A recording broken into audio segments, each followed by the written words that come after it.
3 مواقع مجانية هتفيدك في المونتاج والجرافيك. الجزء التاسع.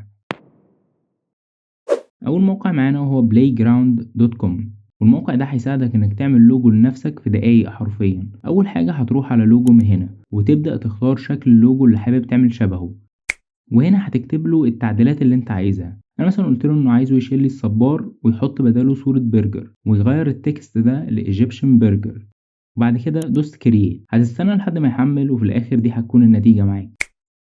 تقدر كمان انك تغير في الوانه من هنا لو حابب، وعشان تحمله هتدوس على اكسبورت ومنها تختار داونلود.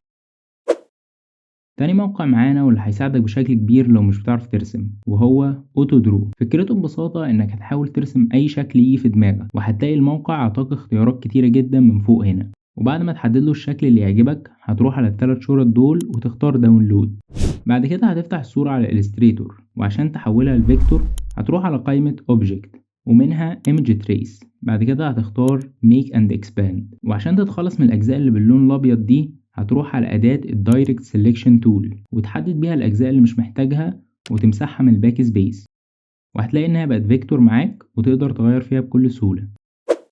آخر موقع معانا وهو InSmind، وفكرته إنه هيساعدك تعمل إكسباند لأي صورة عندك بشكل مجاني تماما.